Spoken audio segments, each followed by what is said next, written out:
some of the trends that we've been doing we've been identified by doing surveys with people, with professionals in the area, is one of the top things that we found, the top 3 priorities for lean and process excellence executives was the fact that lean seems to be coming back as sort of the top 3 priorities. So why do you think lean is having a heyday again? Well, I'm not surprised by this. I mean, our experience was, Six Sigma, has its place, and we use it, particularly in engineering, has its place, but requires considerable capabilities and is very, statistically based. Yes. Great thing about lean is it's common sense. It eliminates waste, creates flow, and simplifies everything.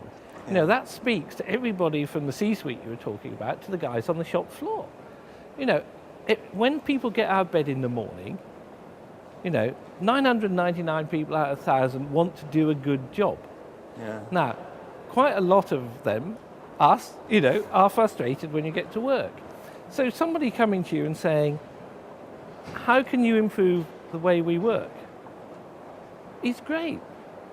First thing I say is, are you really serious? Did you mean it? Because actually traditional management, this is not about BA, this is about the UK, the world. Traditional management, doesn't do that because managers tell you what to do. Right.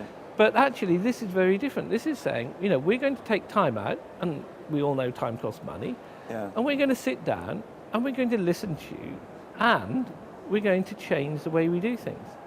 Now, that's a big change. That's fundamental. Yeah. Now, as I say, if you get people buying into that, you're actually buying into, something about, the way you work.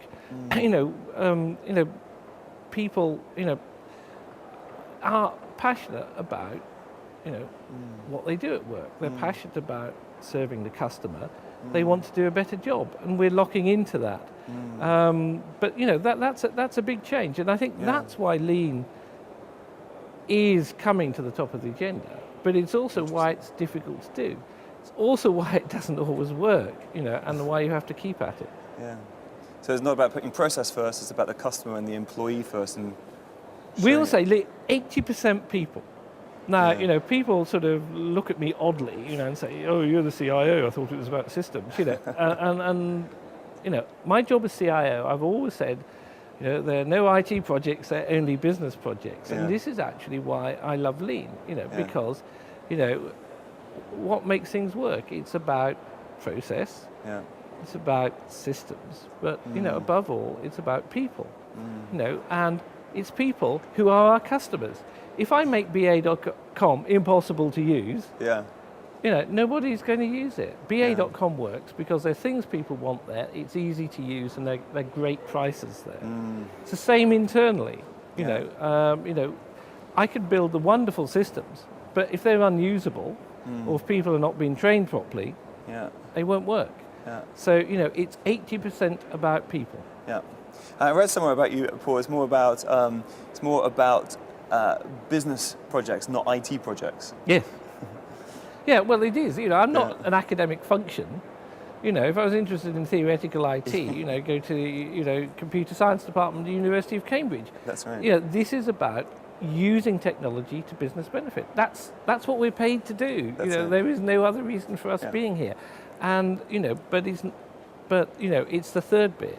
Okay, systems process, but I guess what we discovered, and it was staring us in the face, was but business and process on their own don't work unless people want to use it. Okay, we're talking about lean again, and it has had its heyday, and thanks for explaining why that is. It's coming back. But do you think it's going to be the same as it was 10 years ago, or has it fundamentally changed? And is there any examples perhaps of how you've incorporated lean specifically within BA? Okay, well, I guess it is evolving, and it evolves perhaps as the technology evolved. But I've got some great examples here I'd like to mention. And the one we always talk about, and rightly so, is life vest refurbishment, which was down at one of our engineering centres in Blackwood in South Wales, where the guys who was running it, it was largely an outsourced function, and I think they were using sort of 15 people in a company outside. Said, look, it's a crazy way we're doing this. It's taking, forever to do it.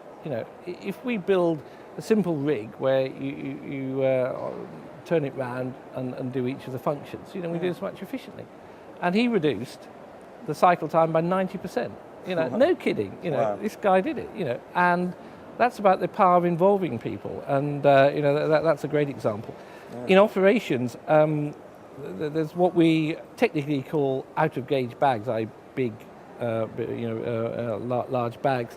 And we improved, the flow rate for that by 77%. In Charles de Gaulle, the bag drop, we managed to cut with a lean event from 80 seconds to 45 seconds per bag.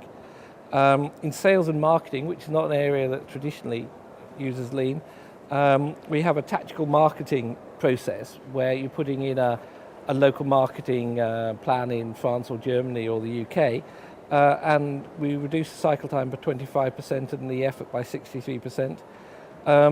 In the IT department, new joiners turned up, didn't have any of their passwords, system accesses in place, not a great introduction to the company. Access on day one improved from 0% to 85%. We need to get that to 100. And then in Terminal 5, which was a building into which we built lean principles, the punctuality is now improved for long haul by 86%, and the short haul punctuality is up by 104%, which is, in terms of cost avoided, is something over 60 million in terms of the costs. Now, that's not just about lean, that's about lean processes which are integrated into the overall building, of course. And now T5 is now performing and breaking all records extremely positively and getting great customer feedback. Yeah.